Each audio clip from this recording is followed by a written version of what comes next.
Welcome to my podcast. Don't forget to like, comment, and subscribe. Halo teman-teman, perkenalkan beta nama Erika Alfania Regina.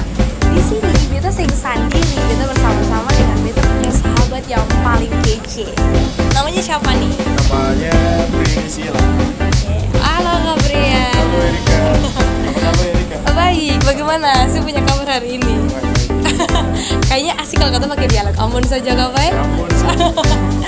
Brian kesibukannya apa sih?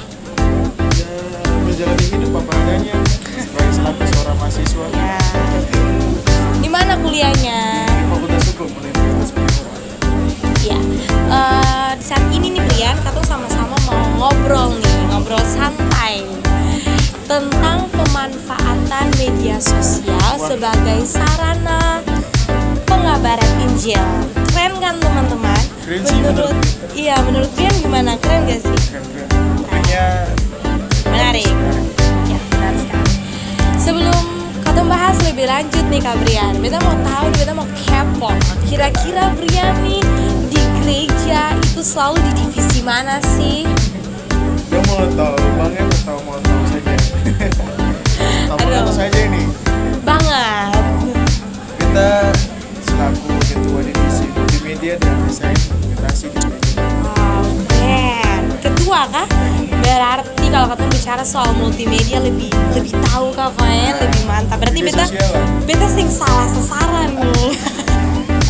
Oke, menurut Kak Brian sendiri soal kata punya judul pemanfaatan media sosial nih. Kira-kira media sosial menurut Kak Brian itu kayak bagaimana? Menurut media sosial itu salah satu media yang digunakan orang bisa mencari informasi, mencari tahu kesan apa saja yang ada di luar sana. Bukan cuma hanya ada di sekitar Ambon, Indonesia, tapi juga sampai di luar dunia sana. Betul, setuju. Jadi menurut Kak Brian sendiri dari pandangan Kak Brian soal media sosial, kira-kira media sosial itu penting nggak untuk Kak Brian punya divisi multimedia ini khususnya? Untuk zaman sekarang ya, Marbeta salah satu ikon paling terunik dalam pelayanan di gereja. Itu juga dari pemanfaatan media sosial. Jadi media sosial itu sangat penting untuk pelayanan di gereja. Iya, setuju. Apalagi untuk memberikan informasi-informasi di luar sana, mereka bisa dapat ya toh? Kadang-kadang di gereja kita juga punya salah satu misi, yaitu memperkenalkan apa yang diajarkan oleh gereja atau untuk supaya orang luar sana bisa tahu. Apalagi kita kan satu gereja. Iya sih. Dan pengajaran yang kita lakukan yang ada di gereja Iya. itu sesuatu pengajaran yang luar biasa. Jadi pasti dari media sosial kita juga bisa memberitakan Injil untuk orang-orang yang luar sana. Betul, setuju sih. Kira-kira Kak Brian di gereja sidang jemaat Allah itu penggunaan media sosial apa yang paling banyak untuk transfer misi dalam gereja kepada luar? Kalau untuk penggunaan media sosial sih yang paling banyak dari Instagram, Facebook, sama YouTube. Yang paling itu Instagram ya. Yang paling saya itu Instagram. Soalnya untuk visi pelayanan gereja itu kita kan lebih fokusnya di anak muda. Iya. Karena kebanyakan anak muda itu kan sering menggunakan namanya Instagram. Jadi platform untuk media sosial, memberikan informasi tentang Injil itu kebanyakan ada di Instagram. Tapi YouTube juga tidak kalah penting Ya, karena itu tidak penting sih. iya, YouTube misalkan kayak kemarin itu ada coronavirus. Gereja kami, ya kan? Gereja kami sama-sama melakukan platform YouTube untuk Live streaming. live streaming dan juga mengabarkan Injil. Jadi orang-orang yang ada di rumah mereka juga mendapatkan Injil, mereka mendapatkan santapan rohani dari beribadah dengan cara dekat meskipun dengan akses yang jauh. Jadi memang benar sekali bahwa di dalam sebuah pelayanan gereja atau di pelayanan apa saja itu kalau kita mendekatkan dengan penggunaan media sosial itu bahkan lebih baik. Jadi mau dibilang ya teman-teman bahwa kalau punya gereja ini tidak alergi dengan penggunaan media sosial. Atau semakin teknologi semakin canggih atau semakin mempergunakan teknologi itu untuk akhirnya mengabarkan Injil supaya orang-orang di luar sana juga bisa merasakan apa yang Katong rasakan di gereja. Karena kalau menurut kita gereja yang tidak mau mengisi diri dengan perkembangan zaman itu gereja yang tidak mau maju dan gereja yang nanti mundur. Karena gini, kebanyakan orang-orang itu ada dalam media sosial. Kebanyakan orang sekarang ini dong datang ke gereja pasti banyak bosan dengan khotbah yang diberikan. Dan juga kayak saat ibadah itu kan kebanyakan cuma hanya bisa merasakan secara itu langsung dan ya ada yang bisa tangkap atau tidak tangkap. Tapi kalau di media sosial kayak Instagram atau TikTok pasti kan mereka sering scroll tuh ya ada khotbah gini. Itu juga salah satu penambahan orang untuk bisa mengetahui lebih dalam kalau misalnya menggunakan media sosial. Jadi intinya bahwa media sosial itu sangat penting digunakan dalam pelayanan di gereja, apalagi untuk memberitakan Injil. Oke, ngomong-ngomong soal media sosial nih Kakak Brian. Ini media sosial itu kan ada banyak, seperti apa yang tadi kita berdua juga sudah share. Ada tentang Instagram, ada tentang TikTok, ada tentang YouTube, dan lain-lain. Misalnya selain itu juga ada Canva ya kan, yang bisa membantu multimedia sendiri, divisi multimedia untuk mengabarkan ini dan mendesain flyer misalkan menjadi lebih baik. Nah, karena kita punya tugas di sini itu tentang pengembangan media sosial atau platformnya pusatnya adalah YouTube. Menurut Kak Brian sendiri, kira-kira kelebihan dari penggunaan YouTube untuk mengabarkan Injil apa sih?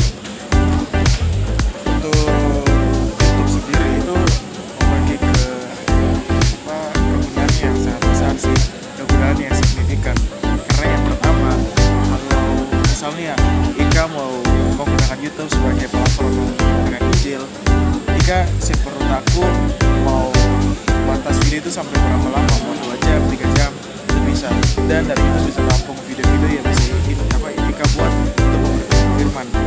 Dan juga di YouTube kalau Ika bisa menggunakan YouTube itu dengan baik sehingga banyak subscriber yang datang, kan banyak orang di luar sana, banyak orang yang ada dalam subscribe-nya Ika itu bisa melihat konten-konten apa saja yang dibuat oleh Ika, firman Tuhan apa saja yang dibuat oleh Ika. Pasti banyak orang akan tertarik dan ikut melihat seperti apa firman Tuhan yang disampaikan oleh Ika gitu. Pasti banyak orang akan terberkati di situ karena YouTube ya jangkauannya itu sangat luas. Iya, dan penggunaan YouTube juga banyak, apalagi di Indonesia. Oke, menurut Kak Brian sendiri, Gereja Sidang Jemaat Allah itu kira-kira penggunaan YouTube udah sampai di mana? Untuk di gereja kami sih, ya karena akun YouTube-nya ini baru dari tahun-tahun kemarin ya. Iya, pas saat COVID. Pas saat COVID itu digunakan sebagai media live streaming. Banyak juga sudah ada yang ikut, tapi ya ini juga salah satu pembelajaran dari kami dari tim multimedia untuk bagaimana lebih optimalisasi dari platform YouTube sehingga bisa mengabarkan Injil gitu. Karena ya kita semua kan masih belajar, masih harus mengupgrade kita punya skill untuk bisa lebih baik lagi menggunakan media sosial untuk pemberitaan Injil. Jadi memang bukan cuma Canva dan lain-lain saja yang dapat dimanfaatkan, tapi YouTube juga lebih baik untuk dimanfaatkan, apalagi untuk mendekatkan orang-orang yang jauh di luar sana untuk mendengarkan firman Tuhan. Lalu bagaimana Kakak Brian sebagai Ketua Divisi Multimedia dalam mengembangkan YouTube sebagai sarana dalam pemberitaan Injil? Karena kan sudah ada tuh YouTube-nya, lalu mengembangkannya tuh bagaimana untuk kedepannya?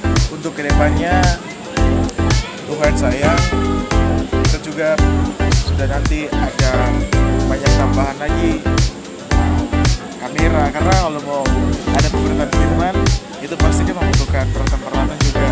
Jadi kedepannya lagi peralatan sudah bisa ada dan kita lebih fokusnya itu ke media sosial untuk pemberitaan firman. Kan kita sudah tahu firmannya di gereja kita tuh seperti apa, dan juga dari pastor kita sendiri juga mau supaya semua orang yang ada di bukan cuma hanya Indonesia, bahkan ada di dunia untuk bisa mendengarkan namanya firman kasih karunia. Jadi dari kami tim multimedia yang ada di gereja kami itu kami sementara sedang mempersiapkan diri, sudah mempersiapkan apa saja yang harus dibuat dalam live stream di YouTube kita sekarang ini lagi membenah sistem multimedia yang ada di dalam. Lagi membenah kita mulai dari dalam dulu sampai sudah matang semuanya, kita akan mulai untuk bisa aksesnya itu akses YouTube supaya bisa diberitakan untuk semua orang yang ada di dunia. Itu ada visi kami dan Iya, bagus. Ya Kak Brian, semoga visi yang telah dirancang ini bisa diterapkan ya, bisa terwujud supaya di luar sana juga bisa mendengarkan pemberitaan firman dan kita juga tidak tertutup tapi kita bisa terbuka, kita bisa lebih eksklusif untuk memberitakan apa yang kita punya yang bisa juga didengarkan oleh orang lain. Oke, terima kasih ya Kak Brian karena sudah mengganggu waktunya kurang lebih 6 menit ini yang sangat cepat dan ya luar biasa. Tapi meskipun kita cepat, tapi ada banyak hal yang akhirnya kita bisa belajar dari Kak Brian juga supaya bisa sama-sama mengetahui bahwa ternyata penggunaan media sosial ini juga penting di dalam pelayanan kita bersama.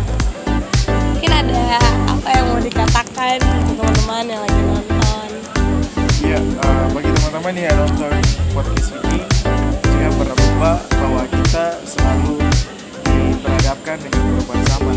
Jadi gereja ada di tengah-tengah dunia ini untuk menggambarkan visi kerajaan Allah di tengah-tengah dunia. Dengan seiring perkembangan zaman, jangan kita menjadi orang yang tertutup, tapi kita harus terbuka dengan perkembangan zaman ini, menggunakan media sosial yang ada, menggunakan semua yang ada, tapi jangan lupa untuk selalu mengenalkan hikmat Tuhan dan jangan lupa untuk mengenalkan Tuhan dalam setiap waktu. Oke, terima kasih Kak Brian. Jadi akhir kata, jangan pernah gereja alergi dengan media sosial.